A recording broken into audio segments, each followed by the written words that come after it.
दादी माँ, लेकिन ऐसे टाइम पे आपको इतने बड़े घर में अकेले डर नहीं लगता? डरने की क्या बात है यहाँ? क्यों बेटा, तुम्हें डर नहीं लगता? कभी भी नहीं।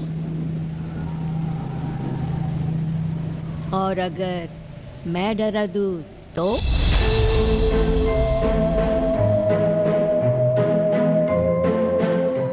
इंडिया में हर साल सैकड़ों मूवीज रिलीज होती है, action, super hero, sci fi, slasher, but इन सब के बीच में क्या हम अपने हॉरर को भूलते जा रहे हैं? अगर हम अपने पिछले कई साल का डेटा भी उठा के देख ले तो हम अच्छी हॉरर मूवीज को उंगलियों पे गिन सकते हैं, और इसी बात का फायदा फिर विदेशी स्टूडियोज उठा ले जाते हैं। द कॉन्जरिंग, द नन जैसी एवरेज मूवी भी इंडिया में करोड़ों कमा के चली जाती है। इसका सीधा मतलब तो यही बनता है कि इंडिया में हॉरर की डिमांड तो है। 90s और अर्ली 2000s में आने वाली कई मूवीज आज भी कल्ट क्लासिक मानी जाती है। रैमजे ब्रदर्स की पुरानी हवेली, बंद दरवाजा, वीराना और राम गोपाल वर्मा की डरना जरूरी है, डरना मना है जैसी मूवीज आज भी देखो तो फट जाती है।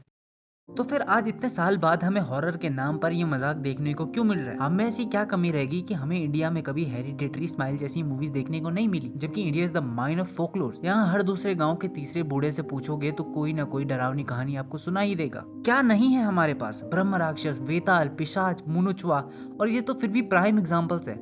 अगर आप थोड़ी बहुत रिसर्च और थोड़ा भी डीप में जाने की कोशिश करो तो इससे कहीं गुना ब्रूटल और कहीं गुना डार्क स्टोरीज आपको सुनने को मिल सकती है। पर इंटेंट तो दिखाओ, ट्राई तो करो।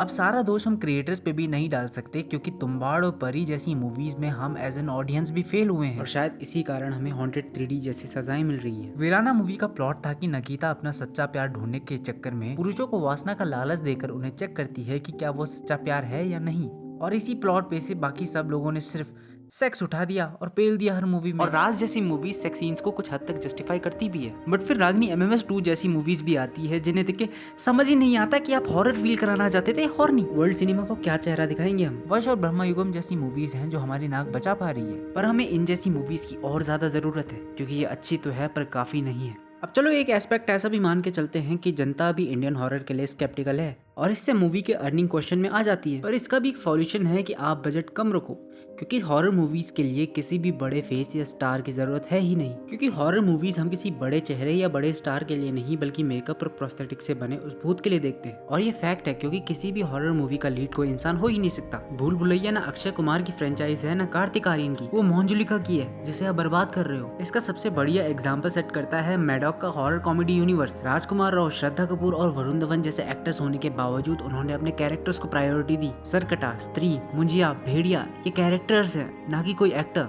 अब वो बात अलग है कि इनको हॉरर नहीं कहा जा सकता, और ना मुझे हॉरर कॉमेडी से कोई दिक्कत है। मैं चाहता हूँ बॉलीवुड जैसी बड़ी इंडस्ट्री हॉरर जॉनर को फिर से एक्सप्लोर करे, जैसे वो किया करती थी। अब मैं तो खैर रिक्वेस्ट ही कर सकता हूँ स्टूडियो से ज्यादा आपसे, क्योंकि वो जनता ही थी जिन्होंने सोनिक का लुक चेंज करवाया, वो ऑडियंस ही थी जिन्होंने स्नाइडर कट रिलीज करवाया, और वही ऑडियंस थी जिसने डेडपूल की आवाज में संकेत मात्र को वापस लाया।